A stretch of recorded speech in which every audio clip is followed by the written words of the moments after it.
crowds trying to get out of downtown, but also lingering on sort of the peaceful fringes, certainly well away from that parkade that we're seeing right now. It's pretty unbelievable that they're managing to light so many fires. You know, it's not an easy thing to do. You generally need an traffic light, and they arrested her there. There was one other guy that I saw in cuffs and being walked up through the police line who had been down where that burning car was. But aside from that, I mean, you mentioned the one over at Bank of Montreal, and those two. While crowds seem to throw any bit of garbage they can at the police, taking their anger out at the police when really they're angry at the Boston Bruins for taking the Stanley Cup. If you want to move, we've got the police now moving down Hamilton Street. They're moving. This is not really where the troublemakers are, so I'm not sure what's happening. I guess they just want to clear this crowd. I think it's just a systematic clearing of the streets down here. I think so. But I want to take you back to Granville Street. Another explosion. Oh, more. More. Yeah. Several bursts of tear gas now. So this is I have going a to be good view serious. of this if you want to see. Yeah, they have done several shots of tear gas trying to get this crowd moving straight down Georgia Street. It's now moving down Beatty Street, hoping to get people out and away from this area as this seems to be moving. They did get most of the fences cleared up as well. Now, as I lean over, you can see that tear gas did do what the police wanted to do, was if any trouble happened, get the crowds moving. They are moving, and it's hard to see what's going to happen next, but they have successfully cleared what was a mayhem a short time ago here at Georgia and Hamilton Street. But again, more people throwing plants and anything they can find at the Vancouver Riot Squad. To see what you can see from your vantage point, Tony, but it has moved around the corner, and the crowd and the were found. The master bedroom. Yeah, normally Lauren Cosenza would be downstairs helping her. Draw people in rather than you know, encourage them to run away. To be a small number of people who are just really starting all this. I saw a number of young men picking up. We were up by the post office, and clearly it seems to be a systematic approach in which they put flash bombs or sound bombs into the crowd, give them a warning ahead of time, and then move a few steps forward and then repeat the process as time goes on. Now, we talked to a lot of people who were both out of their heads with drunkenness, but also quite a few people who were upset with the whole process, not by the police action so much as by the actions of the other protesters who are saying this is not the image of Vancouver, this is not the image that we want the world to see or what Canada wants to see. And they were quite disgusted by this, that it was just a hockey game, and that they're upset with the way that people are getting out of control. But on the other hand, people didn't appear to be leaving, and would only leave once those flash bombs were set off, and once the police force decided to move down step by step all the way down Georgia, and now down Hamilton in front of the CBC towards Rawson Street. Tony? All right, Kirk, I think it's clear that we have what somebody else described earlier as the crowd mentality taking over. A few people started this going on Georgia Street by setting on cars on fire after turning them over, and then other people joined in, and then it became a full-fledged nasty kind of party. Their vehicle in the middle of the street overturned. They're telling people to go home. Okay. This is my camera guy. They're telling people to go home. And people are just standing here watching, which to me is unbelievable. They're almost following this riot squad. I saw them throwing bricks. Actually, a couple of bottles almost hit my cameraman and me. Glass bottles and literally bricks they were throwing at the police. And they responded with tear gas. And people were having trouble breathing. It certainly had them, the crowd leaving quickly, but again, there's still some that are hanging around and won't leave. It's not a good situation at Granville. Lisa, I can really hear it in your voice just how hard it is for you to breathe and how hard it is for you to talk. Obviously, a really difficult situation for you. How are these people able to hang around if it's just so hard to... So that's what's taking place at this point. It's going to be a long night, you know. We've got a lot of work ahead of us to get these crowds cleared out of here. Has your department made a decision to undertake this in a relatively non-aggressive manner? I mean, I see your officers there in full riot gear, but they don't seem to be very aggressive. I don't see water cannons. I don't see rubber bullets. I don't see anything drastic. Have you made a conscious decision to not use those methods tonight? You know what? We're following the plan that we have in place. That's been in place for some time. We don't manage these large events without being very ready and being, planning ahead for a situation like this. We hope it never happens. It's a cry and shame that this is difficult to breathe. It is thick smoke, and there were some people thinking that those were just smoke bombs, but I can confirm to you that they are definitely firing tear gas. And here's a shot of Georgia Street as police try to make an arrest and have a confrontation. There don't seem to be enough officers to arrest all of the troublemakers at the moment as we see this developing situation unfold, and not far from here, as it looks like it might have calmed down, I dare I say too early, at Georgia and Hamilton, just a couple of blocks away, new cars being set on fire in a parking garage at Seymour. I don't have a camera there, but I am getting the very latest information. But I have to say, anyone who suggests that this is not tear gas needs to go outside and take a breath of it, because some people are saying they're not firing tear gas, and I can guarantee, having experienced riots before, it is very thick. Some in-your-face action going on here. This is on the Queen Elizabeth Plaza.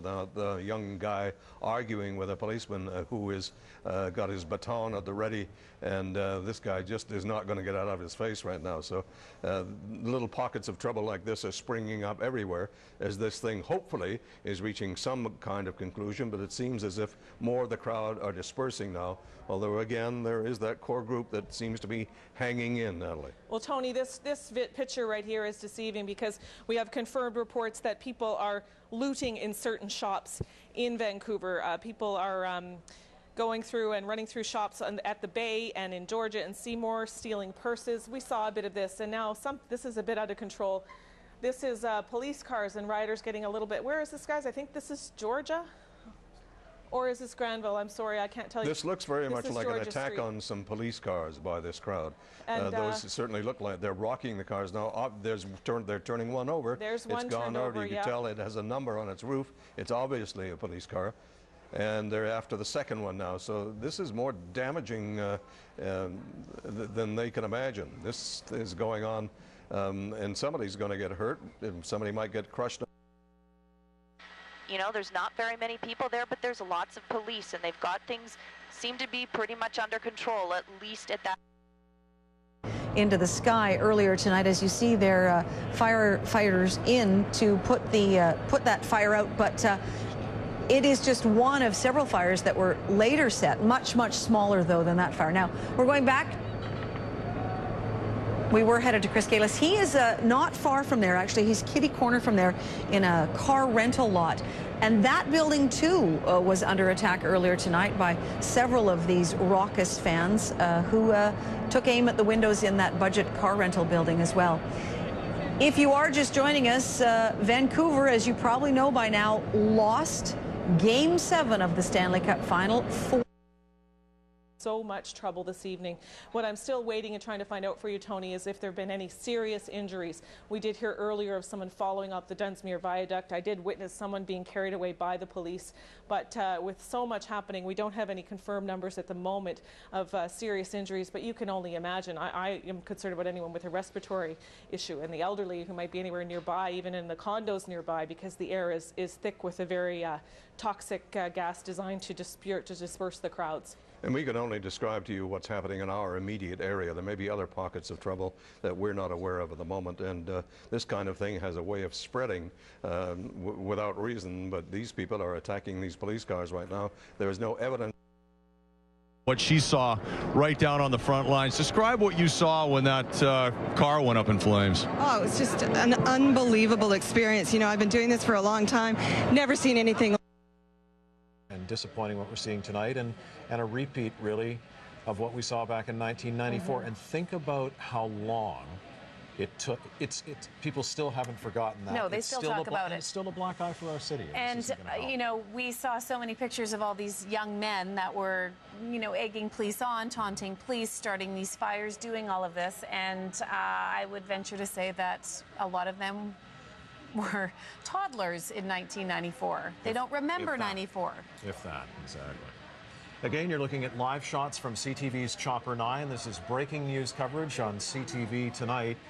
We've been covering this live through the bulk of the evening for the last hour and a half or so, and we're going to stay with it because at this point, the police still do not have control of the situation. in the downtown core. At one point, it was pretty much concentrated in an area on Georgia Street between Homer and Hamilton. But that didn't last long as these crowds started moving. They were smashing windows at the BMO building on Georgia Street, moved up to the Bay as well. And there's that different view of that fire in that parkade from Richard Street. You're now looking at it from the bottom of the parkade. Our newsroom is buzzing. Obviously, we have cameras everywhere throughout the city, reporters everywhere throughout the city, and we're continuing to get footage in as it's happening. All right, right now we're going to have a listen to some tape shot. Just a short time ago, Constable Lindsay Houghton is with the Vancouver Police Department, and here's what he had to say just a short time. And there's one of the injured people who got hurt in that melee when they decided to turn that car over. Turning the car over was one thing, and then they decided to set it on fire. And there is a porta potty being overturned as well. Those are obvious targets in an area like this, fan zone. The zones were equipped with this kind of thing so people could have some comfort. But this is going to be a long... And they're inciting the crowd in a lot of cases. When 2 or 3 of these cars were on fire over here at the post office, I saw a couple of guys run up in Canucks jerseys with masks around their faces and kick in the windows of this bar that was right here and just run off, ha, ha, ha, and they don't care if they're on camera, they don't care, you know. Chris? It's troubling. Jill, back to you. Well, I'm wondering, you know, hearing Catherine's description, you and I have been seeing that take place. It's really alarming, and it sounds ridiculous, and it makes you sound old, but you want to say, where are their parents? I know a lot of folks had teenage kids who were anxious to head into downtown tonight to take part in this. Lots of folks needed to be asking themselves some serious questions about what was going to take place and whether they wanted their kids involved in all of that. Obviously, many of these kids old enough to make the decision on their own whether they're participating and We're hearing from our crews on the ground as police are telling everyone out on the streets of Vancouver tonight, stay and be arrested, leave and we'll have a good night. So they're telling everyone it's time to leave. And there's this confrontation. It's been going on for 10 minutes with this fellow. Police continue to challenge him, and he might be among the troublemakers. There's a buddy trying to tell him to leave, as police, of course, many armed with cameras. They are taking video evidence as are we, I suppose, but they are taking video evidence as this angry Canucks fan and just pushing a friend. Now I think he's going to be arrested. But this is the kind of ugly scene that we were hoping would not be unfolding tonight. And this is happening just across from us at the CBC. That's at the parkade of Queen Elizabeth Theatre, as riot police are continuing to challenge people to get out of the city. The party's over, and they just want to clear this city before any more property damage occurs. But this is the situation. And I have to say, I've been talking about tear gas all evening. I smelled a very noxious gas. We are hearing from the police that they are also using smoke guns just to try to clear the crowd, something not as harmful to human health. But it is a nasty smell that is certainly an irritant for anyone with a respiratory illness. And if you take a close look at this police car, I do believe they are attempting to set it on fire inside. Tony, take a look. I want to get a police perspective on this. Constable Gianna McGuinness is the VPD spokesperson. She is standing by now. Constable McGuinness, pass going over and right there on the corner, Juliet, the jewelry store is right there, and there's a few little boutique stores in there, and then you can see the parkade going across to the Hudson's Bay. So again, we think this fire is on the lower level there, that it's garbage, that it's not a car, but it's obviously still, they're adding fuel to the fire, if you will, and that's why all that smoke is billowing up over our city tonight as the Vancouver Canucks go down to defeat. And again, we put on a display that we really did not want the rest of the world to see tonight. We have CT and matured into this lovely cosmopolitan city that could handle this kind of event. Now, what this says about the kids in their 20s today who appear, from what we're seeing, to be the instigators in all of this, we don't obviously have. have you heard of anything that you can tell us about that is particularly bad about this situation? Well, you know, you can appreciate a lot's happening. It's a very fluid situation. I haven't had reports on any specifics. It wouldn't surprise me if there are a few injuries. There's been, you know, quite the pockets of rowdy people down here. So, you know, it'll check out in the morning. But right now, the big task is to for people to come home safely. They don't have to be down here. We're encouraging people to leave. You know, this night's over in terms of anything to do with celebrating the past 2 weeks. And we need to, you know, have the space here to get our work done and get these people in custody that are causing all the problems. Now, Constable, we've heard sounds of what we think were bombs or sounded like bombs, and of course we've seen clouds of smoke. Exactly what is that? Is it tear gas? What else is going on? Yeah, now again, I don't have a lot of specifics, but I can tell you that we've escalated our plan that we had in place. We've had a plan in place. Of course, we don't come unprepared for things like this. We have escalated that. Our public safety unit is deploying different strategies to get the crowds moving along, and that very much could be one. I mean, standing in the 700 Robson here, I felt the effects of something like that as well. So that seemed to have quite an effect on getting the crowds to move along at that point. So that was a good strategy at that time. Constable, do you have a count yet of any arrests made? Do you know how many people have been arrested in this melee? I don't. You know, these statistics will come in the morning. I don't want to speculate. We are making a number of arrests for sure. You know, people think that there's anonymity in these crowds, and that's when you get these criminal acts. And it's completely unacceptable. I can tell you right now, just from where I am, 700 block Robson Granville here, the crowd is calm here, and there's a lot of police present. It looks like it's really thinned out, but you know, there's probably still some hot spots that we're working to get under control. Well, I can tell you we're looking at a shot of Granville Street now, where things over there seem to have gotten out of hand, but now we can see a giant cloud of what we believe is. We were here for the ones in '94 before we had kids, and we would have thought that we would have learned and aged with that, but clearly not. It's really sad. Pretty disgusted. How could people do that to their own city? It's pretty ridiculous. I think it's actually really embarrassing. It's Not sure exactly, obviously, as you said, none of us can see exactly what's burning there. Now, Chris, I wonder, I'm hearing from our control room that it may well be cars in a parkade that people may have lit on fire. Chris, I wonder, you know, you mentioned those people that had been up and down Georgia have now been dispersed. One hopes they aren't simply circling around and coming along Robson or Granville or any of those other streets. Police seem to be fairly calm, though. We're looking at your live shot where you are. Would you agree with that? Well, I would agree that if it was a desperate situation in any location other than where we are right now, you wouldn't see these guys strolling back.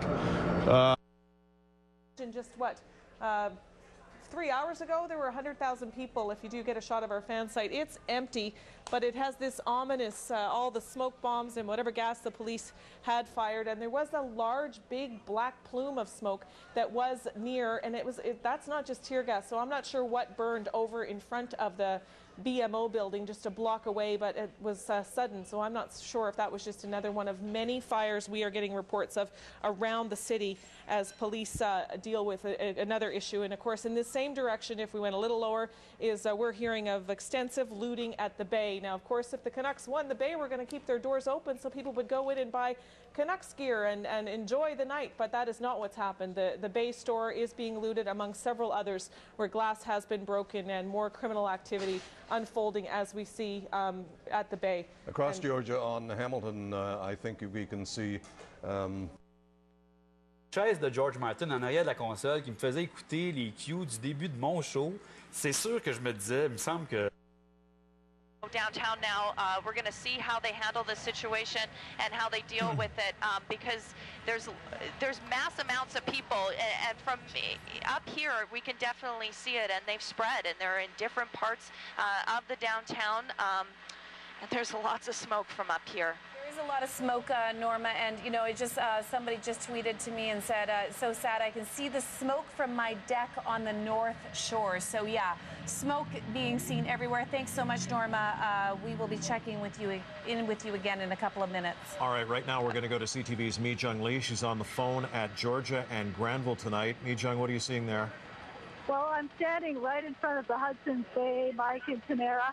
And it's a huge mess. The glass has been shattered. The police let us in briefly to see what weapons the people were using. It looks like someone tore a street sign or something and threw that through the window, right, smashing several windows. We got there right after it occurred, and then fights were breaking out. The police had to pull out the pepper spray. I asked the streets now, the smoke and whatever it is, I believe it's tear gas. I can't confirm that, but it sure smelled nasty and difficult for me to breathe, and I suffer from asthma. From about 3 o'clock on, no matter what direction you were coming from or going to, the traffic was crazy. And I know Drew Schneider over at TransLink was letting us know that SkyTrain had handled almost double the traffic that it had handled on a Friday night.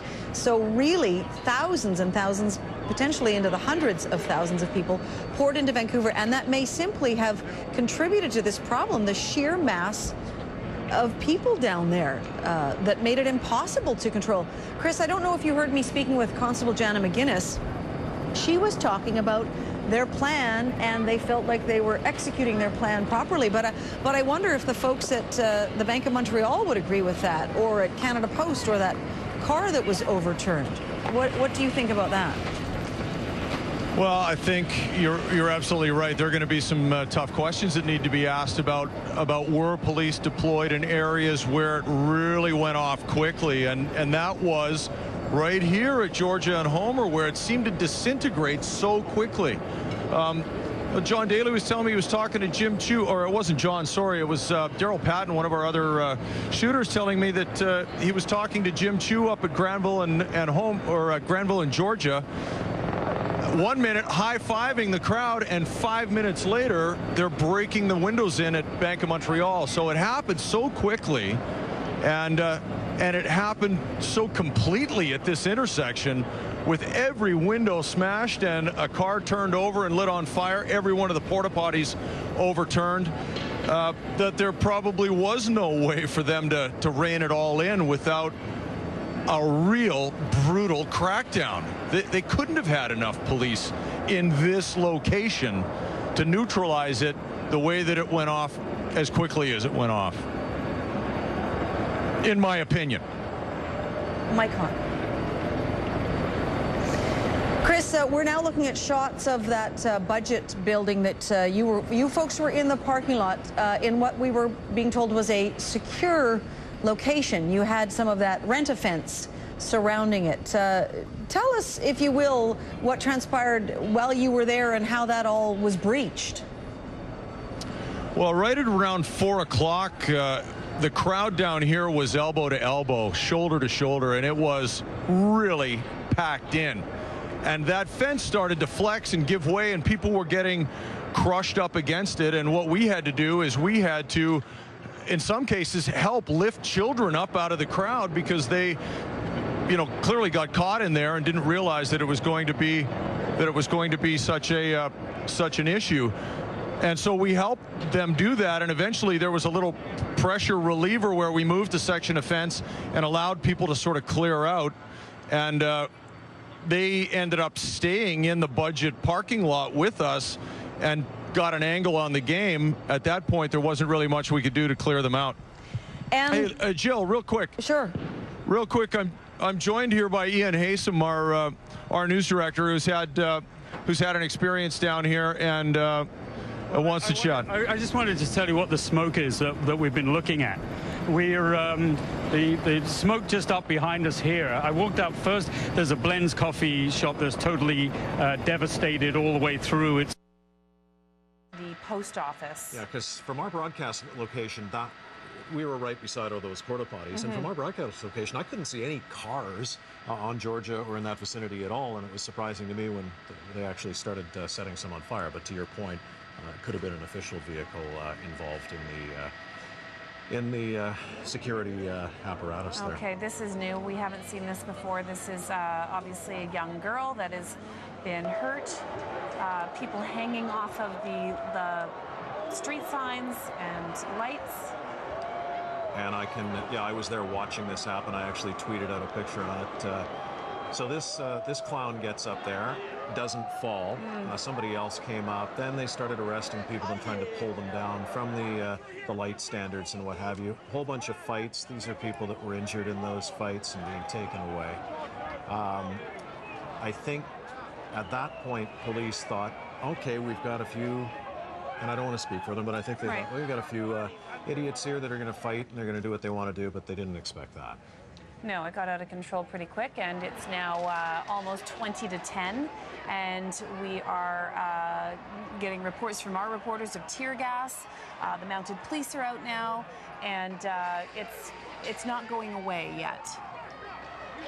No, and I think what's most disturbing to people is I think there was a general consensus that we can behave better than we did in 1990. No matter what happens on the ice, if we win or we lose, we saw during the Olympics that we could celebrate victories and defeats.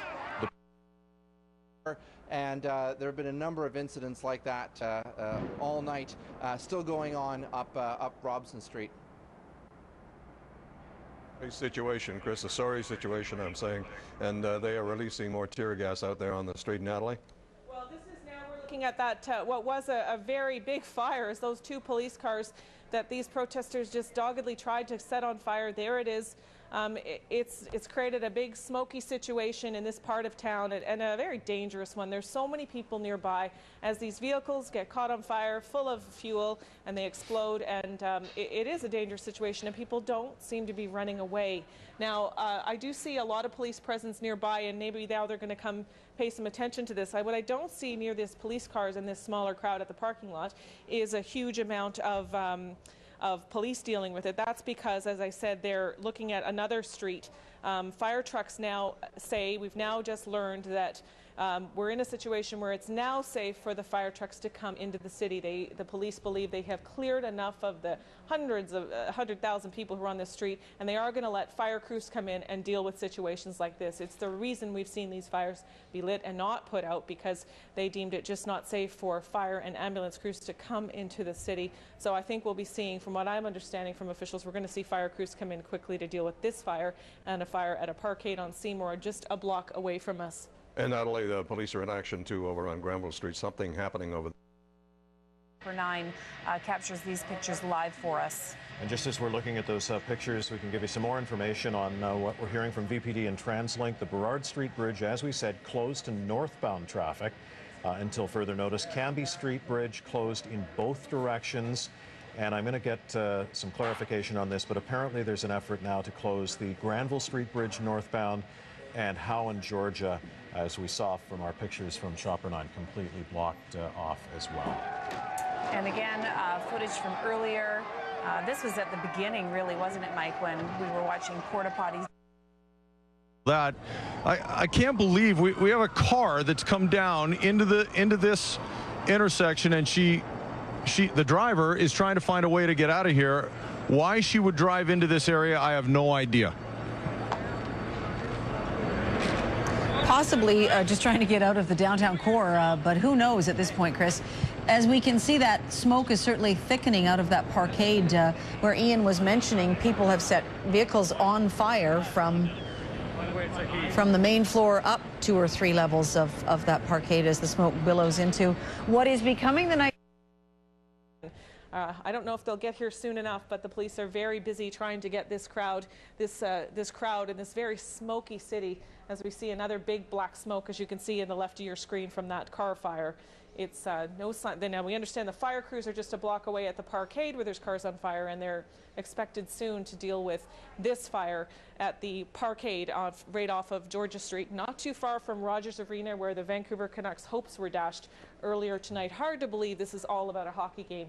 And look what's happened to our city tonight, Tony. Natalie, I see some city trucks moving, and now I'm not sure what their role in this is, except perhaps to begin to clean up some of the streets and the debris left behind. But certainly there are some awful things going on over on Granville Street. Another great cloud of tear gas bursts out. And we have some earlier tape we'd like to show you, so you can we're going to show it to you in just a moment so that you can get an idea of the gravity of this entire situation that began right after the hockey game, right after the Canucks lost the Stanley Cup to the Boston Bruins, and disgruntled fans, some of them, decided that they had to start something, and this is what they did. This is the footage of the first car, or perhaps the second, they set on fire on Georgia Street just at the Canada Post Office. And you can see how silly they got about it. That fellow there is risking his life, I'm sure, by getting so close to those flames. People began throwing things onto the fire so that they could build it up. They were using carpets that were used in the fan zone just to stoke it a bit, and they were getting in this kind of fight. This young guy has been around all night taunting police, fighting with them. Just a while ago, I think he got arrested. I'm not sure he's in that melee, but he has been a thorn in the side of police most of the evening. And this is the kind of thing that happened. Police had to move in. There were mounted police, there were riot squad people, they were firing tear gas, as you saw there. And those blue fences again, they were dangerous. People were knocking them over and throwing them around. Natalie? Earlier car fire, that was the spark. That was the first car set on fire. I'm now counting 6 cars set on fire and destroyed and turned upside down.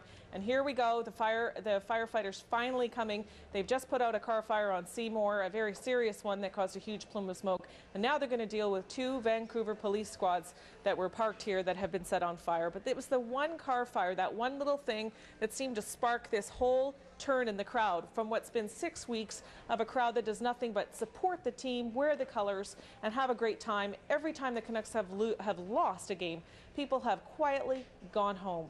They haven't destroyed anything. They didn't complain. They said better luck next time. All that tension tonight, it just seemed to boil over in the streets, and all the liquor that was consumed starting very earlier today just seemed to have sparked a really exactly what the city of Vancouver did not want to happen, and took steps so it wouldn't happen. We did see police all through the playoffs high-fiving every fan they could, and tonight there was just nothing to celebrate. Back to you, Tony. Natalie, it's well known that this has been an edgy situation during this playoff series with Boston. Fan versus fan. They really weren't excuse me, getting along with each other very well, neither here nor in Boston. This is an example of what happened when 1 or 2 Boston fans ventured out into the street and got involved with Canuck fans. This is what happened. This is the kind of thing we saw on the streets.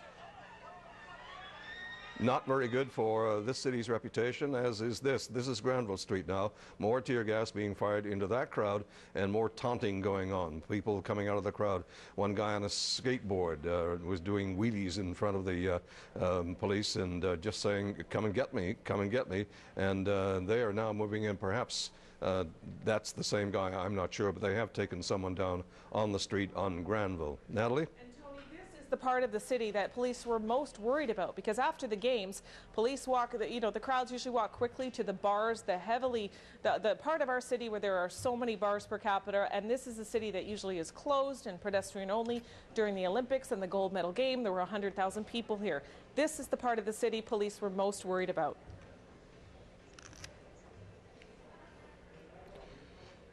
Now, we'd like to welcome our viewers on CBC News Now. We wish we could show you a celebration in Vancouver, a celebration for either the Bruins or the Canucks. It wasn't to be the Canucks because, of course, they lost the Stanley Cup to the Bruins.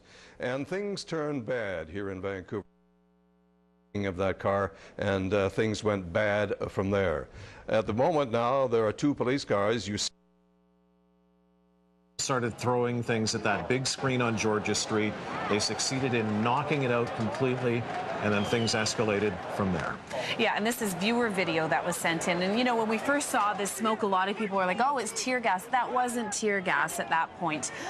We do know now that where Mi Jung Lee was and where she was at Granville and Seymour, been tear gas, and Lisa Rosington at Nelson and Granville, there was also tear gas. All right, we're getting some more videotape in now. This is not there causing trouble, but merely enjoying what should have been a very fun night. And Chris, you have She's been watching this with me all night and doing such a great job of it was garbage. Right, not garbage at all. And what's remarkable is people are gathering around to get their pictures taken with it, and the fire department unable to get through there to deal with that. And we just saw a clip a second ago of somebody gathering, it looked like toilet paper to throw onto the fire. So, you know, there you go. Standing in front of riot police doing that. Yeah, classy. offside, and an image that's going to be seen by hundreds of thousands of people around the world tonight and tomorrow. Not the kind of images we wanted to see of our city this evening. And here's the police here making arrests. And again, this is footage that we are just seeing for the first time as you're seeing it at home for the first time too. All right, Chopper 9 has been, oh, I'm sorry. Different car fire to different car fire. It's just a pretty chaotic scene in downtown Vancouver tonight. Like the crowd is just really empty to watch these cars burn. There doesn't seem to be any sort of threat of danger or violence to each other. It's just more the excitement of watching the fire. All right, thank you so much, Emily. Emily makes the same kind of observation that we've been making all night. There are certain elements of this crowd that are there simply to watch. They want to see what's going on. They want to see what's developing, and they want to see fires and flames, and that's what they've seen. But the core group of people have been very stubborn about moving on.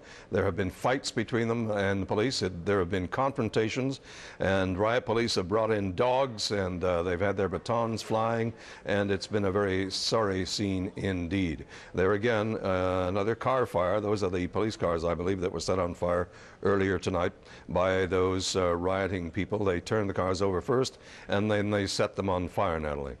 So for people just joining us, we should recap a little bit. Earlier tonight, we had a report of a person falling off the Dunsmuir Viaduct. We have seen people get injured. I witnessed the Vancouver police carry a woman who appeared badly injured in behind the Canada Post.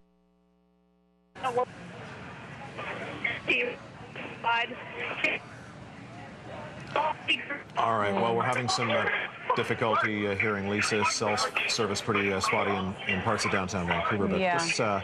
This is some videotape. Earlier, we believe that this is the Boston Bruins actually trying to make...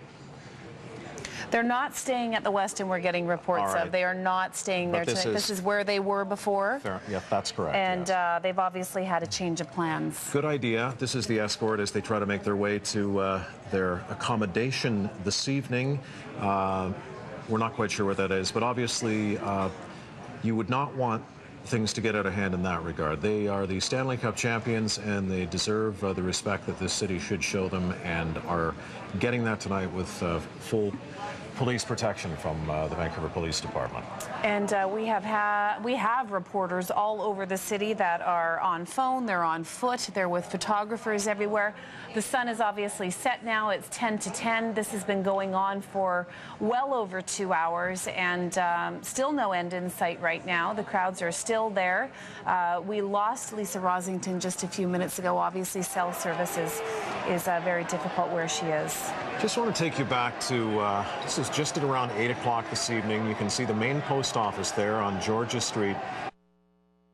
Noises as well. There's cars just pulled over, parked, abandoned down here. So, as I said, I don't see a police presence where I am. I see massive crowds still. But right now, it looks like things have maybe calmed down. The city, over the course of years, just became a place where there weren't big outdoor events where large crowds would congregate because they feared this would happen. And over time, those fears were eased as the Celebration of Light fireworks nights went off without a hitch. And certainly the Olympics, other than the initial riots by what was expected, a group of rioters, not Olympic fans, the authorities warmed up to allowing these kinds of events to take place. And tonight, unfortunately, in a single night, a small group of people may well have ruined it all for the rest of us. The Vancouver Police Department, with all the help they've had from the RCMP and other municipal departments, will be in no mood to have public crowds gather anywhere in this city for a while now. And who really could blame them? This has been an outrage tonight. Sophie Louis on the phone earlier tonight, you could hear the passion in her voice. As journalists, we are expected to not show our bias, but truly, this is embarrassing, it's shocking, it's disappointing, and even though we're here to simply report on what's happening, we too are impacted by it, as I'm sure you... Not far from our CBC studios. The people who are rioting tonight took those, they were parked there, those cars, but people got in behind the fence in the parking lot, turned those cars over, and eventually... You hear me, Tamara? Yeah, so we're at, yet another vehicle that's been flipped over here. Whoa! We've got some, looks like somebody's dousing us in what appears to be something out of a window here, Jazz. Fire hydrant up top of one of these buildings. Obviously trying to get to the vehicle, not having a lot of luck. That was a mild spray. But yeah, we are just north of Georgia on the west side, or the east side rather, of the bay, where this crowd has converged here. They've been breaking windows all along the side of the bay, and as you can see, they've set another vehicle on fire here. That's the 5th by my count, I believe. Parkade just up the way we saw earlier, that was on fire, and it's pretty much chaos here. I don't see any police in this area, this direct area. Whoa, don't know what that was. Something's going up in that vehicle, but we assume officers, those mounted officers, are within the vicinity, probably on either side of the crowd here. Right now, man, it is smoking hot. As you can see, again, young man. Yep, there's another one. A lot of them just fueled on adrenaline right now and loving the ride, but it's really unpredictable. I'm sorry, are you talking to me? I am, Rob. Sorry, I know you probably can't hear me very well. We're having a very difficult time hearing you. I don't know if you can hold your microphone closer, but I mean, we're getting bits of what you're saying. You're thinking this is probably the 5th vehicle you've seen on fire. You're right by the bay. A lot of people gathered around, obviously taking photos. What's on the ground?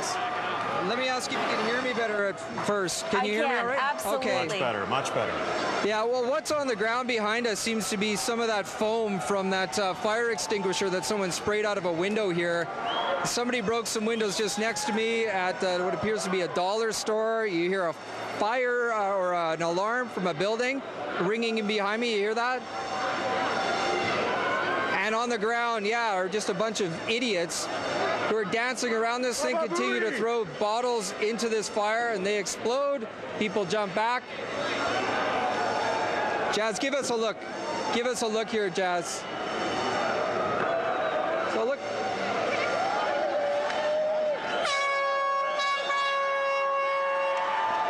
Yeah, it really is chaos here. We have a couple of security guards with us, and I'm really fortunate that we were able to bring them down here with us, because frankly, it's a scary situation.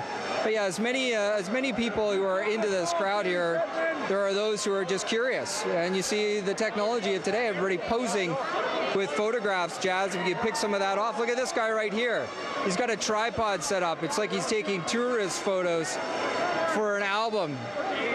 Now, people don't understand the gravity of what's happening here, but it's definitely a blight, as we've mentioned before, on the city, and it's pretty frightening. Earlier tonight, we saw fire engines. They were bringing the fire engines close to those fires, those vehicles that were on fire. They would clear the crowd eventually. They get hoses in on a vehicle like this. I don't see any sign of fire crews. I don't see any sign of police. Typically what they do is they'll let them peter out, and then they'll get to the point where they'll put them out. Nobody's willing to come in here just yet, and if it does, I imagine it's going to get ugly. Right, Rob, couple of quick questions that we have. Who's on the roof above the bay there? We see a couple of people on the roof up there, to your right. Yeah, just in behind us, Jazz, yeah. The people on the roof. They're just citizens. I don't know who they are. One guy's about to light a bowl there. He's smoking some weed. But yeah, they're clad in black. Somehow they've climbed to the top of the roof. Okay. They're getting a view of the scene here. Just more onlookers, Tamara. I mean, I don't know if they're the people who set this thing off or not, or they're just the curious. It's hard to tell the serious disturbers from just the curious. How many people are down there, Rob? How many people would you estimate are down there? Yeah, well, waiting through the crowd to get here, I would say at least a few thousand. This immediate vicinity, it's hard to tell, right? Because I'm ground level and I can't get a look above everybody. But I would imagine in this block, this one block, pushing 1,000. So Rob, you've been in these situations, perhaps not quite like this before, but why, and I don't want you to speculate on what the police are planning to do or not, but you would have thought by now that the mounted squad, perhaps the riot squad, would have been in there trying to clear some of that area out. Yeah, you know what? I'm curious about that myself. I think that there's a car full of gasoline on fire and no one's moving. People just lingered. Look how close everybody is. I'm amazed there wasn't more serious injuries downtown. That was the first car that was on fire. You saw it flipped over. That one was put out. And then as soon as the fire department was out of the scene, another car, this one a pickup truck, flown over. and set on fire. You see police dealing with all kinds of trouble, and as we've talked about throughout the night, it's not always everyone who's causing trouble. It's a handful of people. It's the mob mentality takes over, and next thing you know, people are throwing things at the police officers. I saw lawn chairs and garbage cans, all kinds of stuff thrown through the air. You see those blue fences in that last shot. They were kind of set up to keep folks away from the screen and keep folks away off certain areas. Instead, those screens ended up being thrown all over the place. As I said, amazing no one was injured. And I find it, as you said, from 1994, it took so much work by people across the community to try to get the city to relax. No longer a no-fun zone, as we saw. Calling in additional resources because this is about people going home safely tonight, and it's about our officers going home safely tonight. Have you had any officers feel that their lives are in danger tonight? No, I haven't heard anything like that. We've got a very skilled public safety unit, and they are doing their jobs right now. And I can tell you that we have a valuable assistance tonight from the RCMP and lower mainland municipalities. And, you know, just want to thank them right off the top for their help here tonight. What I've seen from our live shot is the officers really behaving in quite a non-aggressive way. When you compare riot control in other cities around the world to what's happening here tonight, have you got plans to escalate this to the point of using, I'm going to say bigger weapons, for lack of a better term? Any water cannons, anything like that coming out? You know what? The situation and the crowd demeanor dictates a lot of what we do, and there is a fine balance between using force and being able to get the job done in a manner that isn't you know, quite so heavy-handed. And this is the situation right now. We've got people leaving. That's what we want, and we're engaging those who aren't leaving and who are committing those criminal acts. And as long as the crowds keep moving, which we're doing right now, then we don't need to escalate to significant force like you're suggesting. The important thing right now is getting these people on the move out of here. All right. Well, good luck with that, and we do appreciate your time again, and no doubt we'll be speaking with you potentially a little bit later tonight as we have a newscast coming up. Thank you, Constable McGuinness. Thank you. You are looking, folks at home, at police cars burning. These are the cars that our viewers have told us about and our reporters. This is outside the Sandman Inn. I'm not sure, is this from a while ago tonight? I believe it is. Yeah, this is from a while ago. So it's my understanding they're not burning. Right now we're going to throw things back to the National. We'll be back after that. Back to Peter. I've been back out, Tamara, earlier on with those previous car fires that I was at. I did speak with some people really outraged at what they were seeing. You know what? I'm going to speak with a guy right now that I spoke with earlier. I want to talk to you. Remember we spoke earlier tonight? Yeah, I do. Yeah. What are you telling me about what you think is happening in your city right now? It's truly disgusting what's going on in our city right now. How people have the morals of flipping and burning other people's property. It's hard to speak, and we're going to let you go. Disgusting. What we're taking in right now is tear gas, I believe. We're going to put our masks on because I'm losing my ability to breathe. Rob, and you know, all of us get them on. Stand by one. Stand by, you guys. Put your mask on, Rob. Yeah, let's get your mask on. We'll continue to look at. We'll continue to look at Rob's pictures, and you know, Rob was talking to that guy. You talked to him earlier. I know what Obviously, you're going to say. I'm so mad right now. That guy's been around because Rob talked to.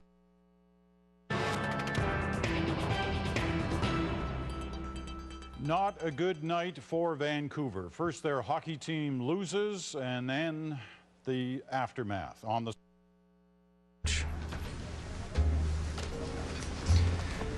This is what we can offer.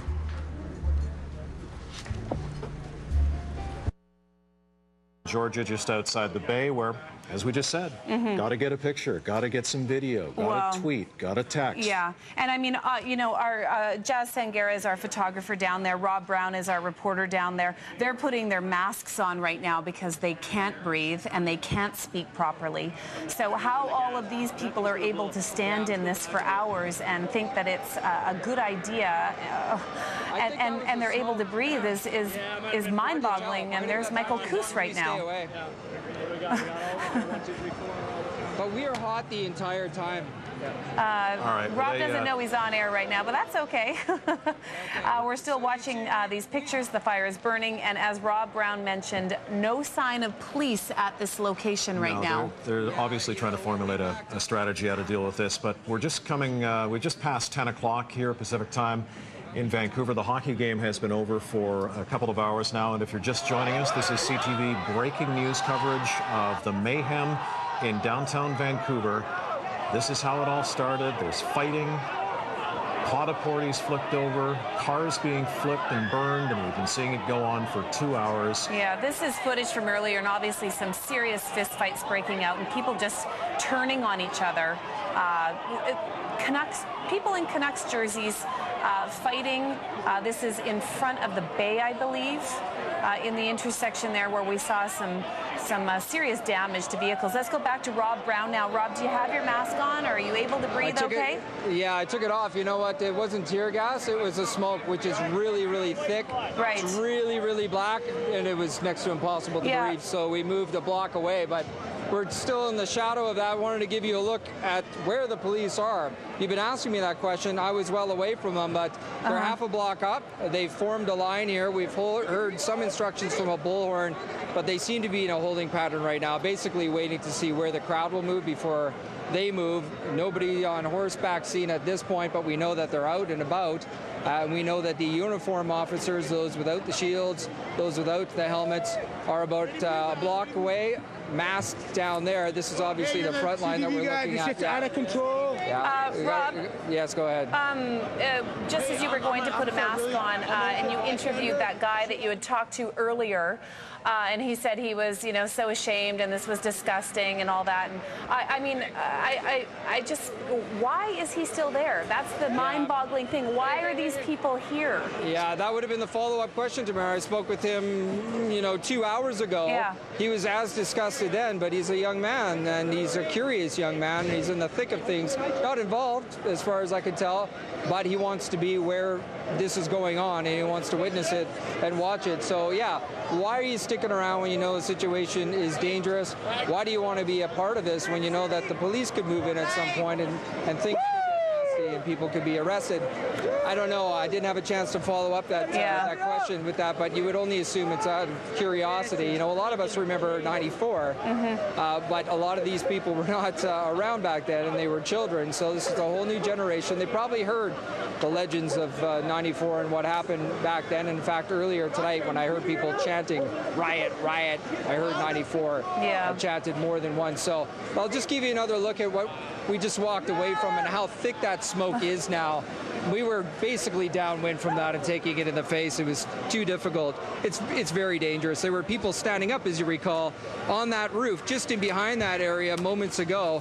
I hope they got out of there safely, because as it stands right now, you'd be looking at severe smoke inhalation and serious lung damage. You can probably see that guy walking way down there, Jazz, on the roof. So here's somebody who's in the middle of the smoke, walking along the roof with his hand in the air. You know how dangerous that is? It's incredibly dangerous. When we go and cover your standard house fire, more often than not, the death that happens at your standard house fire is a result of smoke inhalation before the flames ever get to somebody. So there's somebody right now who could be hospitalized of his own doing tonight. Well, it's shocking. We saw that guy jump over the car and basically fall into the burning car, and it's amazing. We haven't heard any serious injuries yet. Have you seen firefighters? I'm sorry, Tamara, can you repeat that? Yeah, have you seen any firefighters down there yet to deal with this? No, I saw those firefighters earlier. They were keeping them relatively close to the burning cars we saw a couple of hours ago, and as I mentioned, they would bring them in near the end of the fire, they would put them out. But you know what? Those firefighters were scared. They were worried. And are you scared, Rob? For exactly that reason. No. Out of control. And I don't know if you just heard that explosion behind me and the cheer that resulted from it, but it's for that reason. The firefighters are worried about the unpredictability of the crowd. And so they, for now, seem to be well away from this area here, and the police are content to let them do that. Because the firefighters, you have to keep in mind, when they get to the scene here, they're dragging hoses, right? And so that's right through the crowd. People are tripping up. It's dangerous work for them. And what's the upside? People are going to be this stupid. Why would they bother going in and putting their own lives at risk? And the officers that we see standing over here with the shields, they're not moving right now. No, and Rob, obviously, I mean, I'm guessing that was the tank that exploded and, you know, the big cheer. Is there a chance the building could catch on fire from what you see? Yeah, you know, we were just talking about that. It's hard to tell, right? It's basically right underneath the awning of that roof. So in theory, if those flames grow large enough, the Hudson Bay building here at the corner of Seymour and Georgia could be on fire. We know the inventory, we know the history of this building, but nobody's moving in at this point to douse those flames. You see another explosion right now. I don't know what's causing that, frankly, Tamara. You would think it's a gas tank, but I would assume it would be a much larger explosion if that were the case. They sound like they're pops of headlights or they're pops of fire extinguishers or windows, but it's definitely dangerous here, and it's getting to the point where you would think the police would have to move in soon if this crowd doesn't disperse. Well, if there's gasoline in that car, you would think that it eventually has to... Well, that's what's fueling the fire, for sure. That's what's keeping it going. But I don't think it's good. We're going to see a single explosion. They're just going to burn out the frame at this point. Rob, do you think you could ask Jazz, our photographer, to do a 180 to just give us a view of what it looks like from your point? Yeah, Jazz, they're looking for basically if we do a 360 all the way around, they can get an appreciation of where we are, what we're doing. So he's going to pop it up. And you see the whole crowd and the yahoos that we're going to obviously attract when we do that. But we're right at the corner of Seymour and Georgia. Police officers lined up across Georgia. Everybody tied into really a one-block radius who are into the trouble, the rest on the periphery taking photographs, and we're waiting to see how the scene will unfold at this particular location. And frankly, from here, I have no idea what's going on in the rest of the city. Do you know if we're seeing this in other parts of the city right now? Well, we've been seeing pockets of activity throughout, not too far from where you are, Rob, and we're going to get everybody caught up to date on that coverage from various locations. But thank you. Very disturbing, very incredible pictures and images from out in front of one of our iconic buildings in the city. The fire's burning. Yeah, absolutely. And I mean, I don't know if you noticed, but Rob was standing there and people on their cell phone behind him, like, look at me, I'm on TV right now. Okay. This is footage from earlier of the same location that Rob and his photographer Jazz are at right now. They're in a very dangerous situation where they are with all that fire. And again, this is live. Something's obviously happening right now. This is live. We've gone back to live footage. Rob, what's happening? A big explosion. Don't know what caused it at all, but it dispersed the crowd. And you know what? I'm seeing people come out of the Hudson Bay with merchandise through those smoke-filled windows. So people are looting, obviously, right now. But yeah, a big explosion that scared that crowd away. Sure. So some are still standing there. But yeah, the windows continue to be shattered, and people are now going in and out of the bay with gear. You want to see some of this Jazz down here on Georgia. People coming out of the bay here with gear. So there's looting going on, no question about it. People taking advantage of a chaotic situation. Get your hand off me, man. Get your hand off me. Yeah, and Rob, that where that looting is happening right there, that's the Coach store right on the corner of the bay. Okay, Chopper 9 is refueled and back up in the air to give us some fresh live pictures of the scene over downtown Vancouver tonight. Clearly the thick black smoke continuing to billow up above the city this evening from all those car fires that we can see burning, the debris fires that people have set throughout the city after the Stanley Cup hockey game tonight. Okay, we're getting reports that members of the Surrey RCMP should be arriving in downtown Vancouver any minute now. Live footage of where Rob is, and obviously somebody's hurt, which is not surprising. It looks like a young girl here. Can you hear me? Yes, we can. Go ahead, Rob. Yeah, so she's bleeding from her backside. You've got a man calling for a medic. I don't know if it's the glass that harmed her, but they're picking through what looks like a wound here, and they are calling for police to come over.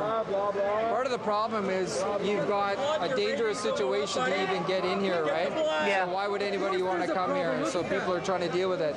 In the meantime, you have people continuing to go into the coach here and continuing to take merchandise out of that window. So it's an opportunity, and in the middle of that opportunity that people are taking advantage of, You see people getting hurt now lying there in the street, and they're not able to get help. You know, and Rob, we're looking at a view from Chopper 9 of where you are, and still a fairly big crowd. It looks like there's 2 fires burning, or else that one fire has spread a bit down the street. I think it's 2. That one of those has got to be the BMW, Right. closest to the bottom of the screen, and the other one farther down there. We're getting a better view of it now, yeah, as Chopper 9 moves around. We are definitely seeing 2 fires. The crowd is backed off because those fires are quite big now. Yeah. We did see the police, the riot squad, trying to secure the intersection there to keep people from moving in a certain direction. They're obviously trying to keep the crowd contained here, but that is proving to be very, very difficult. Obviously, thousands of people have indeed gone home, but thousands haven't. We know that the bridges have been closed.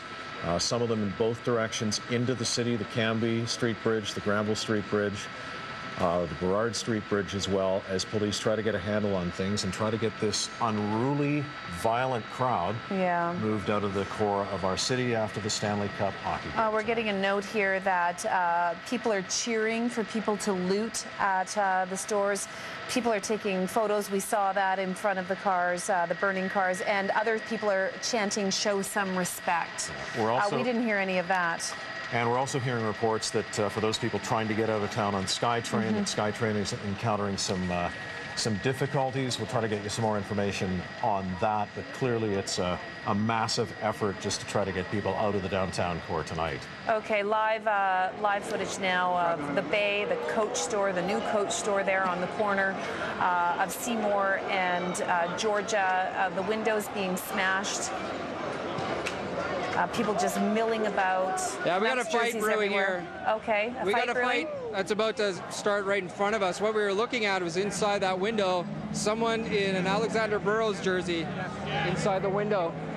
Oh. We got the crowd moving against us here, so we're going to move with it. There's a couple of crowds there, Rob, outside of windows, and is that tear gas or what is that? Okay, here come the mounted horsemen. Turn around, Jazz. Turn around here. Here come the mounted officers. They're moving the crowd out. So this is what they do. They'll push forward with the horses, and nobody wants to mess with a horse. So they'll move back slowly, and this is how they disperse the crowds. We've seen this before. Most recently in person, I saw it last year during the torch run when it came through the downtown east side. So they're the first line. They'll push people out of the way, and what they've done is they've cleared that strip of Seymour just north of where we were on Georgia, where those vehicles were burning. So you don't see anybody behind there anymore. They formed a line. Presumably what they're doing is they're dealing with that fire. Because as we were talking about, it's getting very, very dangerous, potentially catching the building on fire, worst case scenario. So it appears like they've cleared that block, but they're not moving anymore, so they got the desired result. Rob, from the pictures that we're seeing here, live pictures from Chopper 9, it does look like the awning is on fire where you were standing with Jazz around the corner on Seymour Street there. It makes sense. I don't know if you can see that where you are, but it's not looking good. Yeah, I'm not in a position to go back there because the police line is there, and frankly, I'm not willing to go back there at this point because they clearly don't want us there. But what we are seeing are people continuing to go in and out of the bay. Watch this. You see somebody kicking the sheet of glass here. Right. You've got people inside the store. Okay, Rob, just to clarify, we're seeing pictures here. We're looking at your live pictures, and of course we have Chopper 9 on another screen that we're watching. And there's a lot of fire on the street, a lot of smoke, but of course there's the lights on the awnings, and I think that's what we're seeing. It doesn't look like the building's on fire yet, but boy, it sure is getting close. What you're looking at right now are people who are either looting willingly in front of our camera, looking right at us. Yeah.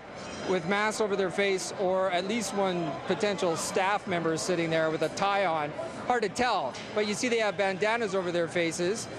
Some of them are grabbing merchandise right in front of us. Why see do the they guy have has two fire extinguishers. Yeah, why? Good question. I mean, these are, I don't want to paint everybody with the same brush, but these are people who appear to be clad in black with the black bandana. These are people that we've seen in the past have been associated with the Black Bloc, the so-called anarchist group that targeted the Bay 1 year ago during the Olympic Games. So these are people who are organized, who plan for these things. I'm not sure what the idea would be behind those, but clearly they're walking around somewhat armed in there. All right, Rob, stay there. We're going to get back to you in just a little bit, but right now we're going to chat with Shirley Bond, BC's Solicitor General, Minister for Public Safety. Minister, your thoughts on what you're seeing play out in the city of Vancouver tonight?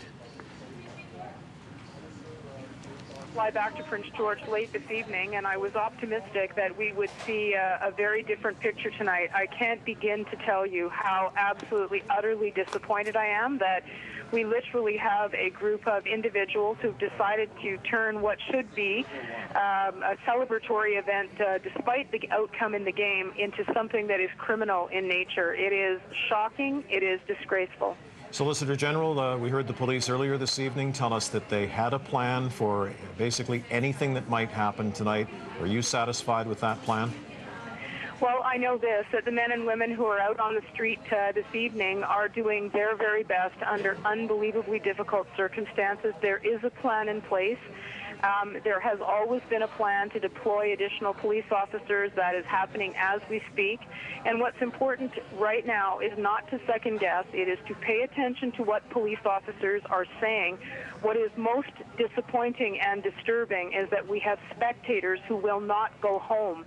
We need everyone to pay attention. We need them to leave the downtown, and they need to stop treating this as a spectator sport. This is a dangerous situation where people need to go home. So I'm not going to second guess. Right now I'm concerned for the safety of the men and women who are responding, and also to those people who are still in the downtown. What kind of message do you think this sends out to people that are watching, not just around the province tonight, but across the country? Well, it's interesting. This afternoon, my comments were that I was hopeful that whatever the outcome of the game was, that, you know, British Columbia and Vancouver would still, the headlines would show respectful fans. And I think that tonight, this is unbelievably embarrassing for Vancouver. And I think what's most disappointing is that thousands and thousands and thousands of people came to the downtown, watched the game, were disappointed, but they went home and they were respectful. You know, we have the work here of a very small but active group of people who've decided to behave like criminals.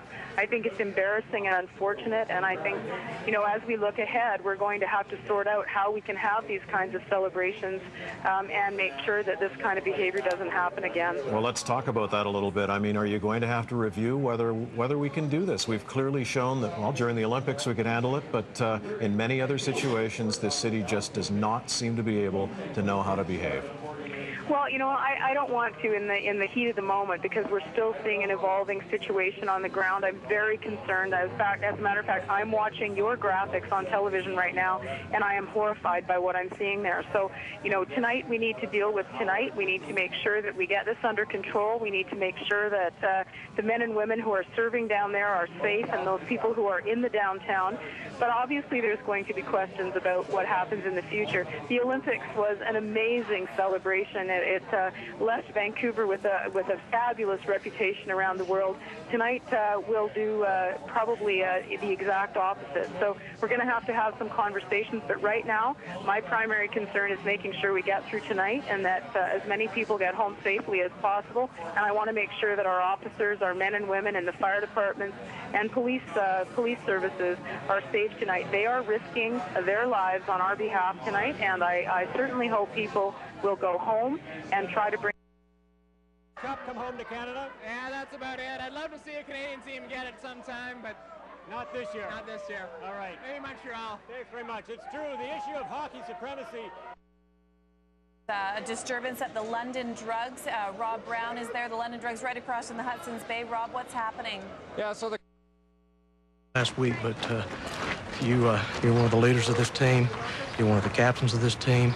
In my opinion, you're the and coming out with armfuls of people's goods, running past me with armfuls of umbrellas, electronics, anything they can grab, frankly. Can't tell a lot of the time because they're running so quickly, but it's amazing that people feel so comfortable walking in front of their peers and their fellow citizens into a store and stealing.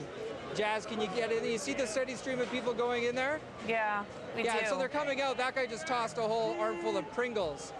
People having fun here. And yeah, the police are still a good block away. I can tell you that we see the fire trucks now, so they're obviously about to deal with those fires. but no officers in sight to stop any of this looting. Obviously, their priority is elsewhere and safety of people, but it's just unbelievable, frankly. I cannot believe this. It really is, Robin. You know, London Drugs usually stays open till 10 o'clock. I don't know if they were tonight, but we were hearing reports that there's still employees inside. Have you heard anything? Well, yeah, that came from someone. I just passed that through the... Okay, unfortunately, we lost Rob Brown there. We'll get him back in just a couple of minutes. You're looking at a live shot from Chopper 9. Of course, breaking news. This, oh, Mike, this has been going on for well over 2.5 hours now. 2.5 hours since the hockey game ended. And, you know, to see the fighting, the violence, the looting now, the car fires, and the mayhem in Vancouver is really, frankly, quite upsetting. Okay, Norma Reed is back up in Chopper 9 live. And Norma, we're obviously looking at the same pictures as you. And I know you had to go get some gas, and now you're back. So what's the difference you've seen since you've been gone? Wow. Well, the difference is pretty big, Tamara. The looting has to be, you know, the main thing. Seeing the Hudson's Bay building on fire from the view that I have up here is really quite something. I never thought in my life I'd see something like that. You know, the shots that we just saw that Rob had of all the looting happening at London Drugs. Obviously, this crowd has really, really changed since the last time we were up here. You know, before a lot of people were just kind of standing around, not really sure what was going to happen, and definitely now people are taking full advantage of being able to go into these stores and be taking goods and items and armfuls of things outside, and you know, taking full advantage that the police don't seem to be very close to where they are right now. Tamara, this is really something. Yeah, it really is, and to watch the crowd just move from the Hudson's Bay right across the street to London Drugs and just go in. And of course, I don't know if you heard me saying to Rob Brown that, you know, that store is usually open till 10 o'clock, and it's only 25 after, so there's probably some employees in there right now, and it's a scary situation for a lot of people, and especially for all of our crew on the ground, and so many people hanging around just to watch this. And just to be clear, the Bay building itself is not on fire. We haven't seen any reports to that effect, but what we are seeing now is people, look at these shots. Those are people inside the London Drug Store, trashing the place and frankly stealing. Okay, we've received a couple of phone calls. We have a phone call came in on Robson and House. Someone could be fatally injured. It has not been confirmed. I also saw this on Twitter. That is not confirmed. And our colleague Paul Smedman is unfortunately in St. Paul's Hospital, and we both spoke to him yesterday. Yeah. He called in to say that St. Paul's Hospital is on code orange. They're in lockdown. No staff members are allowed to leave, which could mean mass casualties. Yeah, and again, we just want to caution people that this is unconfirmed at this time. Clearly, there are going to be a lot of injuries. We've already seen that. But we have not received any reports, official reports of any fatalities of any kind. We just want to be clear on that. If we do get that information, we'll of course get it to you. But yeah, and I have, you know, I've been checking Twitter while we've been up here, and I have seen some things come across it. There's been, you know, 1 fatality, 3 fatalities. None of that confirmed. We have not heard anything. No, Twitter's a good source for information, yes, but you don't want to rely on it. No, you don't. Officially in any way, shape, or form. Okay, and you're looking at live shots still from Chopper 9. This is the London Drugs on the corner of Granville and Georgia. Very busy intersection normally in Vancouver, and a busy intersection tonight. This has kind of been the hot spot for quite a while now. Yeah. And obviously, part of the strategy on the part of police is to try to control that section of the city. We've seen pockets of violence elsewhere throughout the evening, but as you say, Tamara, this is where it's happening now. This is where they've got the mounted squad moving in, a large contingent of RCMP and VPD riot squad officers in on that area. But I get the sense that they're trying to keep their distance just to let things disperse as best they can on their own. and then they may be able to move in. Yeah, and I mean, obviously they have a strategy, and we saw Rob Brown down there. The fire was burning. We now know that the fire crews have moved in. The crowd dispersed, and then the fire crews moved in and got control of those 2 car fires that were there. All right. We want to tell our viewers that everything is okay with our colleague Rob Brown. In the world of electronic news gathering, we have batteries that do run out, so we have to get Rob some new batteries. He'll be back with us shortly. Absolutely, and we were having trouble talking to Lisa Rosington earlier, and our newsroom is buzzing, and I just saw her walk through the door too, so Lisa is also fine. All right, she's going to be joining us in a moment. If you're just joining us, it is now coming up on 10:30 Vancouver time, and we do want to recap briefly what's happened throughout the evening here. The hockey game ended just before 8 o'clock. The hometown team, the Canucks, lost to the Boston Bruins. And almost as soon as the game ended, even before the game ended, things started to go sideways in the downtown core. People started throwing things at the big screen on Georgia Street. Some fights broke out. Porta potties were being turned over. And then it went from bad to worse, and we're going to take a look at some video now. Yeah, so this is viewer footage that was sent in. This is the big screen. You can see the Boston team just coming off to celebrate the fact that they've won, and already bottles going up. Then I think there was a fire extinguisher that went off. Yeah, and those are some fireworks. People were setting up. Yeah, fireworks, you can hear that. Photos being taken, and then we started seeing a few injuries. Porta potties being pushed over, fist fights breaking out, and then it just escalated from there. I think the first vehicle went over, and you weren't back at the station yet. We were desperately waiting for you guys to get back because we knew that was all happening right on the corner where you were. Yeah, we saw some horrific stuff going on in front of us, and you know, the dynamic down there, very volatile. You had people off to the side that just, for whatever reason, wanted to stay and watch, but you could tell there was trepidation there. They were fearful of what was going on, but they just couldn't leave for whatever matter, for whatever reason. Others were trying to get out of the downtown core, issues with SkyTrain, have you. But as you say, things started to escalate. That violent crowd on Georgia Street between Homer and Hamilton started on the move. This is some new footage that we're seeing. I've seen the dogs. No, I have not seen the dogs out. So obviously this is footage that we're just getting on air right now, and we're being told that this was between 8 and 9 o'clock tonight. So that's on the Queen E Plaza, where obviously things started to erupt. And this is new footage that we're showing you for the first time. Obviously, police getting quite aggressive there as they're trying to get people to back off. This is between 8 and 9 p.m. earlier today. People having their shirts over just in case there's some tear gas. They're in preparation of that, and people with their pants down. And so this charming individual decided to charge the police line, and that's what ended up happening to him. And you can see that the officers, you know, I was there, and I know that what they were trying to do was they were trying to be respectful.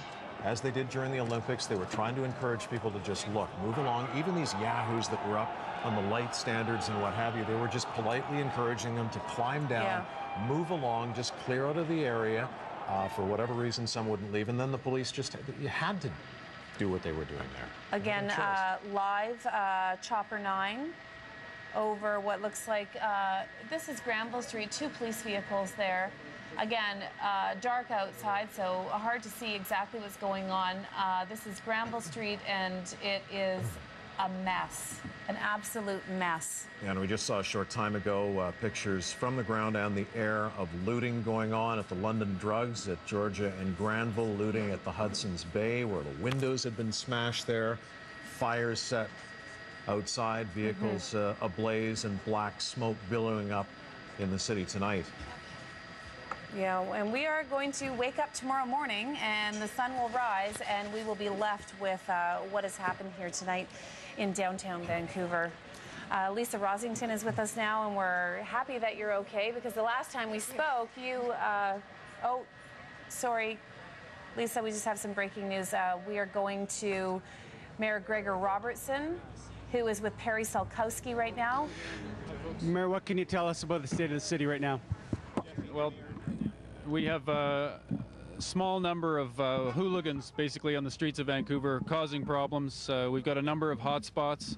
It's absolutely disgraceful and shameful, and by no means represents the city of Vancouver. We've had an extraordinary run in the playoffs here, great celebrations, and what's happened tonight is despicable. Vancouver Police Department is fully deployed their public safety unit. We have reinforcements from around the region now on the streets to support that. The focus is on getting people home safely tonight. So they will do what it takes. They will hold people accountable. We will make sure the streets are safe tonight. We will deal with these troublemakers, and we want to get through this tonight and make sure everyone can get home safe. Is it anywhere close to being under control? It's still a very fluid situation right now. There are a number of fires. Our fire and rescue services is dealing with 4 fires as far as I know right now. Our police are dealing with a couple different hot spots, and we've got some looting taking place in a couple of sites. So we're focused on those hot spots and basically have contained the situation, but there's still a lot of work to do. A lot of rumors about fatalities. Anything out there? The fire department was ensuring that the scenes were secure. It's important for the police department to be focused on dealing with the troublemakers first and foremost before the fire can move in and deal with those situations specifically. So, how many officers on the street tonight, do you know? we have a full public safety unit deployed. That's hundreds of officers and more reinforcements from around the region coming. Mayor, the city of tonight. What do you think went wrong? Well, you know, we are dealing with a small group of troublemakers. It's a bunch of angry young men who are fighting, who are smashing things up, lighting fires, causing these problems. They will be held accountable, and there's a lot of photographic evidence. We're asking people to keep whatever pictures they're taking on their phones, because these people will be held accountable for this. How do they identify them if they do take a picture of someone? Well, they can be in touch with the city or the police following tonight, but there's gonna obviously be a lot of mop up from this and ensuring that everyone who's been breaking the law is held accountable for criminal actions. The idea of opening the live site right now when we see all this chaos out there, and you invited people to come down. You know, we had a great time at these live sites all through the playoffs. We've had many evenings that were peaceful and positive and respectful. What's happened tonight is a small group of people who came down here looking for trouble and have really turned it into a mess. And you know, it's shameful. It's absolutely disgraceful. We've done everything to make this a great celebration. Our Canucks had a great year.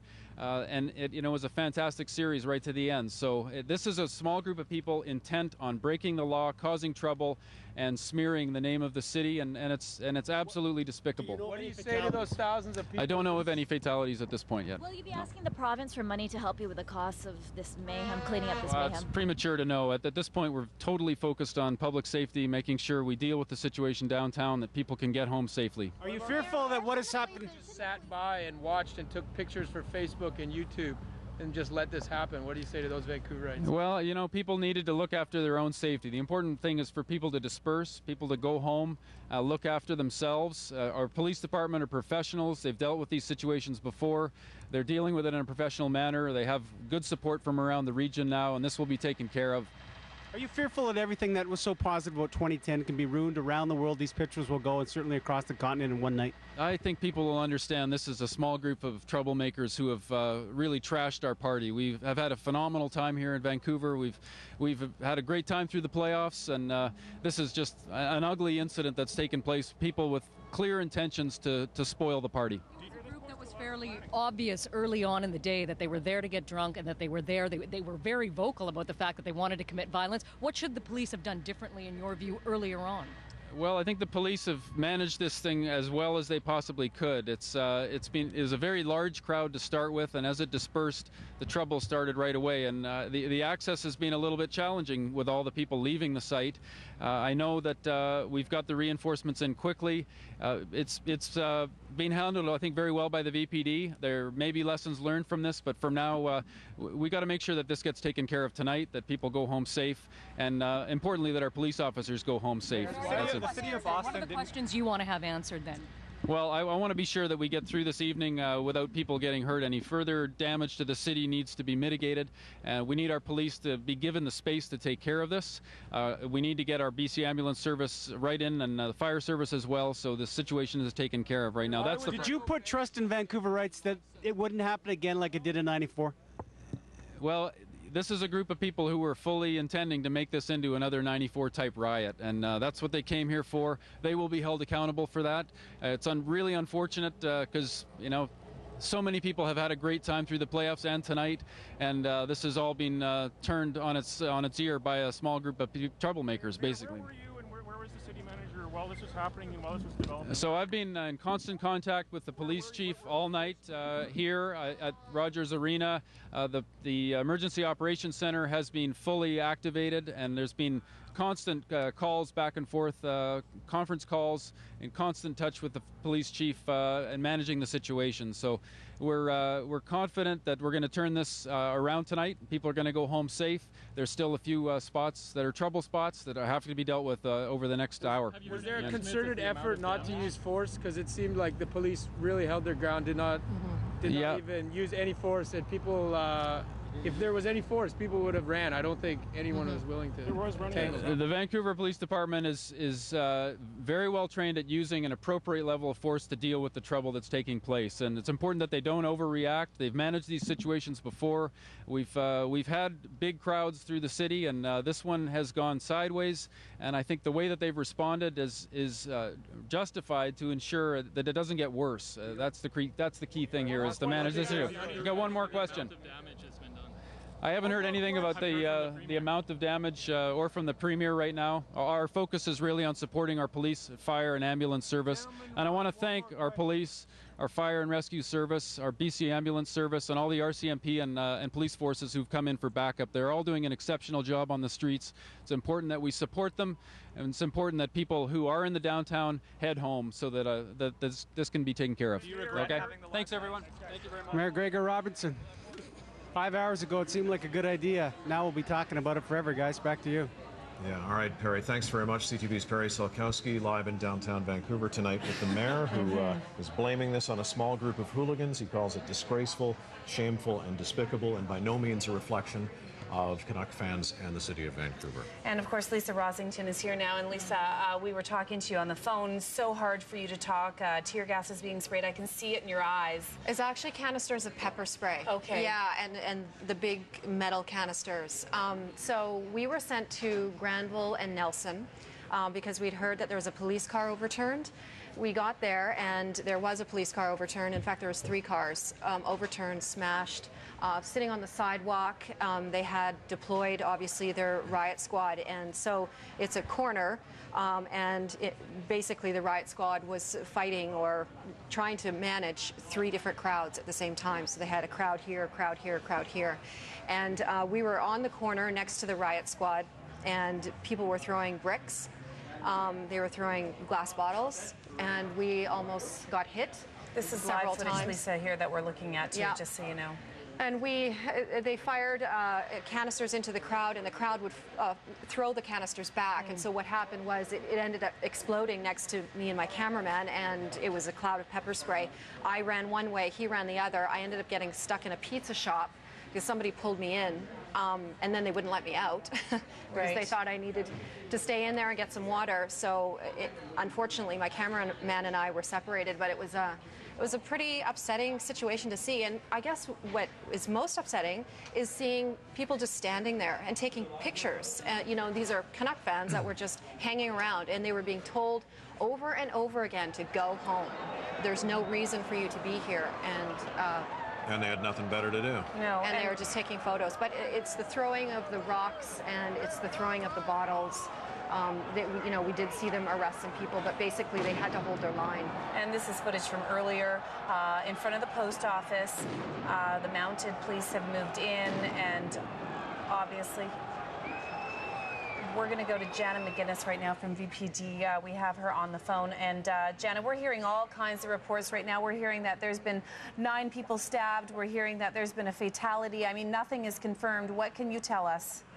Yeah, I'm not going to certainly confirm information I haven't heard firsthand. What I can tell you is that we are escalating our response, and you're going to hear some large flashbangs and some deployments that are going to move these crowds along. Our message, if we can share that, is for people to leave the area. People need to go home. Our job here right now is very significant. We need to get this under control and get people home safely.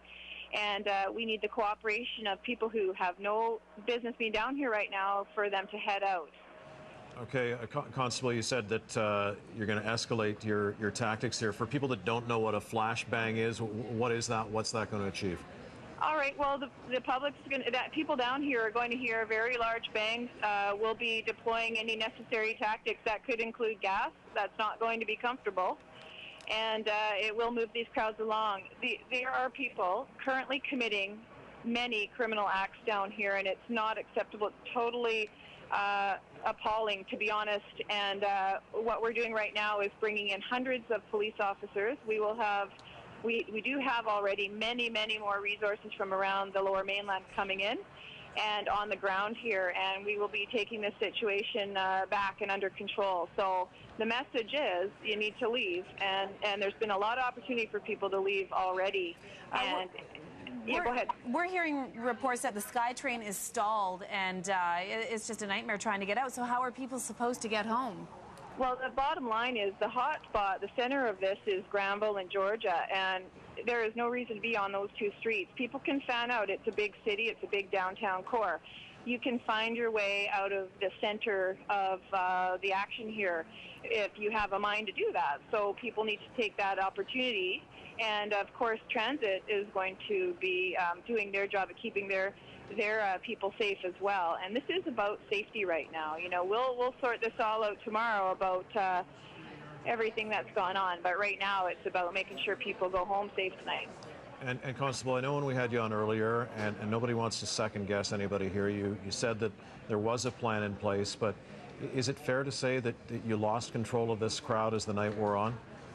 Well, it's certainly obvious that there are people down here willing to go to great lengths to damage our fine city and to do crime and mischief and destruction, and that's what's happened here. Now we love the good times, but we plan for the bad times, and we have escalating plans that exist for these situations. You don't invite 100,000 people downtown and not have a plan. So we have a plan, and that plan is being ramped up continually to deal with these crowds. And the latest phase is the addition of several hundred more officers. All right. Thank you so much once again, Constable Jana McGuinness, Vancouver Police Department. You heard her say that the police are going to be escalating their tactics tonight. We're going to hear flashbangs, going to see flashbangs, maybe even gas as a concentrated effort to try to get rid of this crowd. It doesn't surprise me that they're bringing in more police officers. Actually, I thought maybe they've been doing it for the past hour. But well, we heard that that Surrey RCMP were arriving any minute in downtown Vancouver. But Lisa, I was going to ask you, I mean, you're a senior reporter here. You've been doing this for a long time. You've pretty well seen it all. And I mean, you really truly seem heartbroken right now that you're watching this in your it's just very city. sad, and it makes me angry because I witness crimes. Like I'm standing on the street and I'm seeing a guy trying to smash a window, you know, and then throwing a bottle at a window and then laughing about it. Like, you know. I know. What can you say? You know, what's the point? What does that accomplish? No, yeah. Well, what you want to really say, you can't say right now. Well, I'm glad to hear that Gregor Robertson is talking about holding people accountable. There's a lot of video cameras that were out there tonight. A lot of people were being videotaped. A lot of people. And I really hope that in the end of the day, we are going to see accountability, because it's the people that were destroying property that should be on television, showing their faces and being charged. Okay, you're looking at fresh footage that we're just receiving. This is from earlier today. Sorry, hard to see where this is from exactly because it's such a tight shot.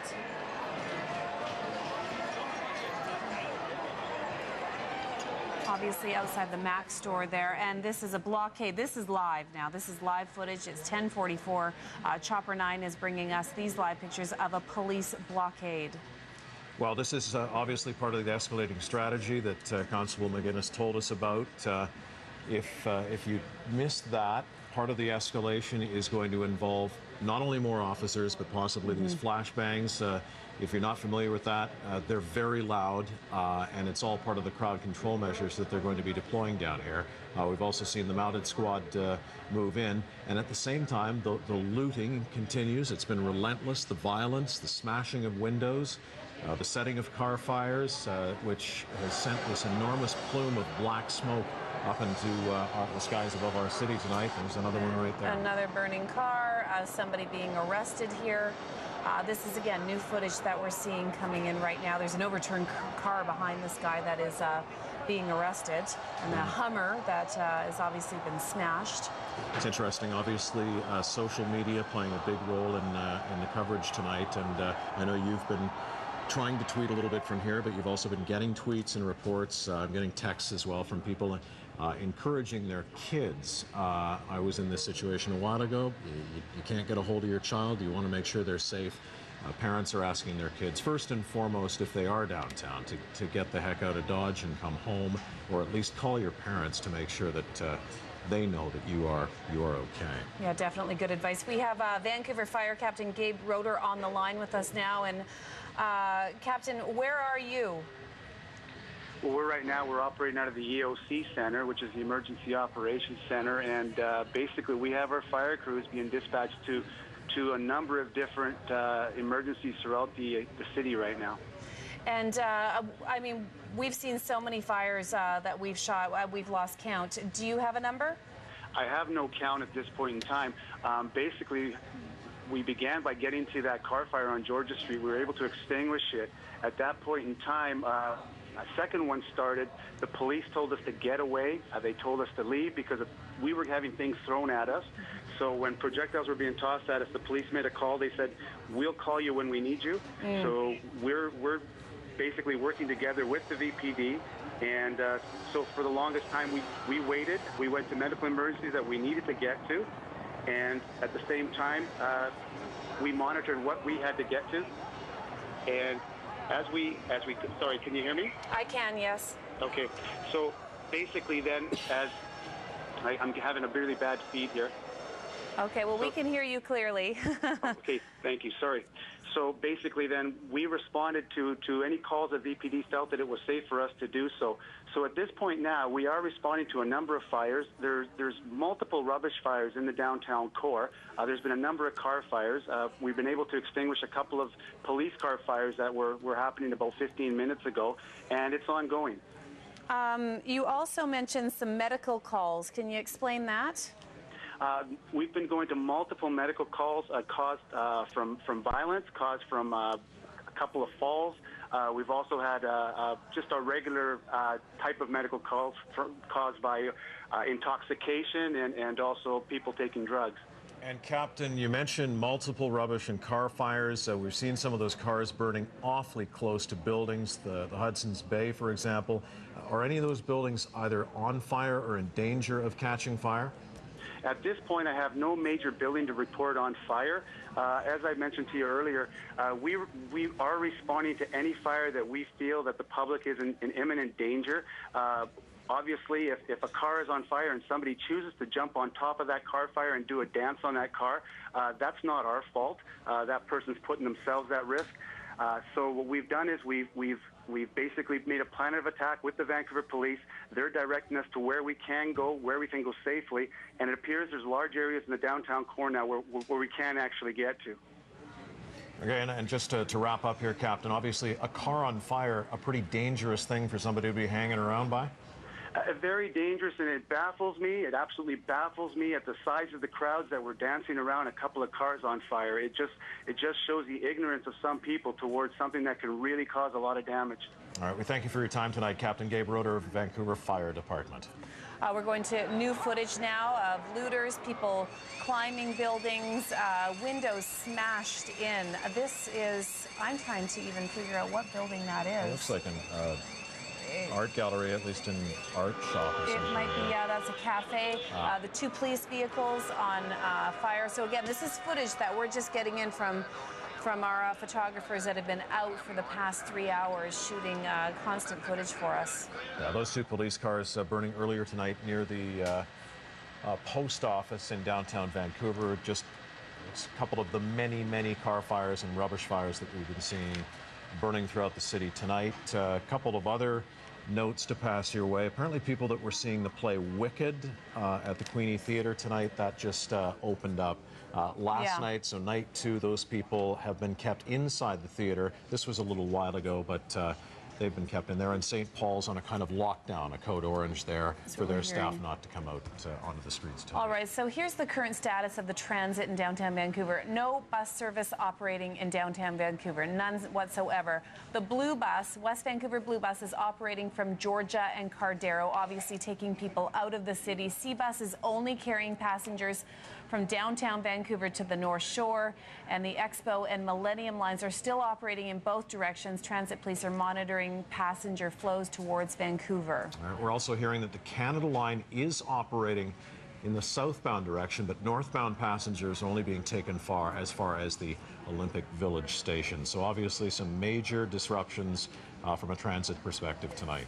And this is live footage again from Chopper 9. So this is at the intersection of, it looks like Granville and Seymour. It's so hard to tell now. They're all starting to look the same because it just kind of ebbs and flows, doesn't it? But obviously people still milling about. Police are trying to move everybody out. You heard Jana McGuinness from VPD explaining that it is time to go home. All right, and we're going to go back up to CTV's Chopper 9. Norma Reed has been covering the situation from up there this evening. What's your latest, Norma? Well, you touched on some transit there, and I want to point out some other transit issues that are going on. The bridges, the major bridges that are coming downtown are basically closed to traffic coming in. We are seeing some traffic leaving on the Granville Street Bridge, a few cars on the Burrard Street Bridge, but again, the Cambie Street Bridge, it's completely closed down. Seeing some backed up vehicles, you know, down the blocks, you know, people who obviously can't get back downtown Vancouver right now, and the police have those areas blocked off. The crowd right now, it keeps changing. At one point, you know, we saw people trying to, what appeared of them trying to get inside of the Future Shop on Robson Street. But again, you know, the crowd, it keeps changing, and like you said, Mike, ebbs and flows. So again, it remains a very tense situation right now. Yeah, definitely a tense situation. We just heard from the Vancouver Fire Captain. We've heard from VPD. We know that RCMP are now moving in. They are probably in downtown Vancouver now. We were hearing that just a while ago that they were on their way and about to head in. So obviously it's dark. It's harder to see right now. And we're expecting, Mike, Jana was mentioning flashbangs. Possibly tear gas, yeah, as part of this escalation in their tactics tonight. Obviously, they're fed up with what they're seeing. This has been going on for 3 hours now since the end of the hockey game, the Canucks losing to the Boston Bruins tonight, and they've got to move in now because they've seen enough. And just to recap, I know that it's been a long night, but this all started just after the hockey game, and we can tell you that it didn't look like it was going to be anything terrible. There was perhaps the predictable fighting that erupts and a bit of violence, but then people started tipping over those porta potties. They were burning the Bruins bears and then setting cars on fire, and it escalated from there. We've seen smashed windows throughout the downtown core. We have seen looting, violence at the Hudson's Bay building, and a whole lot of cars set on fire as well. Okay, so this is a live shot from Chopper 9. This is a block away from our station here at CTV. This is on the corner of Robson and Hornby. Howe, right at Robson Square, and it's right in front of Sears. So it's gone from the Hudson's Bay to London Drugs, and now this group of people have moved to the Sears building. The unruly crowd not discriminating tonight. They're taking their violence and their shameful behavior throughout the city, and I don't know. Well, you can see people taking runs at the front door there, and I mean, you know that the Chapters is just across the street there to the left of your screen. Obviously, the art gallery is towards us. It's across the street, just to the west of Sears. And we did hear Vancouver Mayor Gregor Robertson just a short time ago tell Perry Salkowski that he believes that a small group of hooligans, in his words, are responsible for what we're seeing happen tonight. He called it disgraceful, shameful, despicable, and said it was no means reflective of Vancouver Canucks hockey fans or the city of Vancouver. Again, blaming it on this small group that seems to be front and center still 3 hours after the end of the hockey game tonight. Yeah, Chopper 9 is capturing some pictures here, obviously, of these people that are right by the front doors on the corner there of the Sears. I'm not sure what they're doing under the awning there. They're trying. Oh, people are coming out of the store. You can see it there in the lower left. And Rob Brown is approaching the store. He's on Howe Street. Rob, you're just following the crowd. What are you seeing? Well, you know what? If Jazz, you pan over here, what you see is just every window pane that you can imagine smashed or attempted to be smashed from here, heading south down towards that intersection of Robson and Howe. And we continue to hear glass smashed behind me as I said that, a bus window here. So we're coming towards this group. And this is the group that we understand was just doing some more ransacking and some more looting. So we're going to just take our time and go about it a little gingerly here, because obviously this is the element that the police would be worried about.